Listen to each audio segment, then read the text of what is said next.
It began more than 4 years ago as a popular uprising against Syrian President Bashar al-Assad. This quickly descended into a civil war that has ruptured the country and forced an estimated 4 million people to flee their homeland, with millions more displaced within the borders of Syria. The reaction of the Assad regime was no compromise in any way, and all they did was to try and crush it.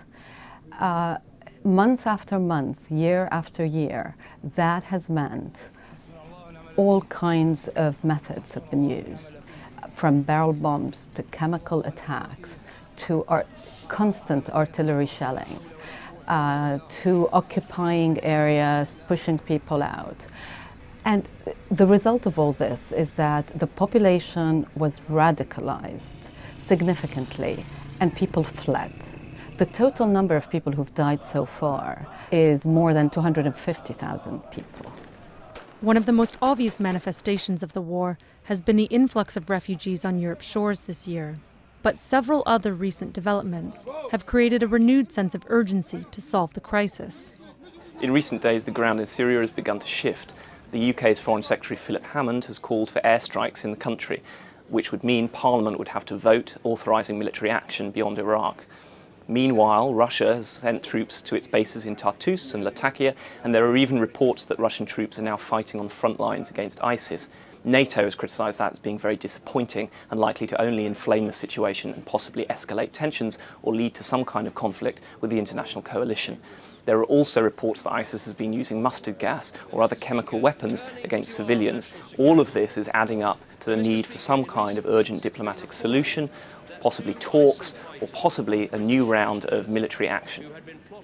But the Assad regime remains, and much of the West's attention has been directed at stemming the brutal organization known as ISIS, which controls large swaths of land in Syria and Iraq. When you look at Syria today, and you look at the refugee crisis, and you look at the focus of the international community, which is essentially on the struggle against the Islamic State of Iraq and the Levant. That is one really important aspect of what's going on in Syria, but it's not the only aspect. More people, until today, are still dying at the hands of the regime than they are from attacks by the jihadis. So will reports of further Russian support for Assad and the use of chemical weapons by ISIS be enough to prompt meaningful action from the international community? From the very beginning of the Syrian war, the West has been a prisoner of its past interventions in the region. It went to war in Iraq, in Afghanistan and Libya, saw the consequences, and when the uprising against Assad started, it decided that this time it would hold back. Sad to say, we're now seeing the consequences of inaction. The West underestimated Assad at the beginning and then subsequently underestimated Islamic State. There have been very few serious efforts at diplomacy. So we've now reached this point where Syria is basically imploding. The refugee crisis is spilling out from the region to Europe. Russia has signaled that it's not going to let Assad fall.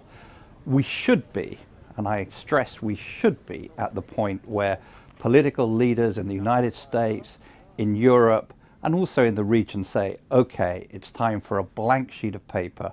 We've all got to sit down, compromise, and come up with some sort of agreement which protects all the various interests, but also puts in place a regime or a government in Syria that can restore some sort of order. With the EU struggling to agree on how to handle the refugee crisis, it is unclear whether such cooperation and compromise can be reached on Syria before the war enters another year. Vanessa Corticas, Financial Times, London.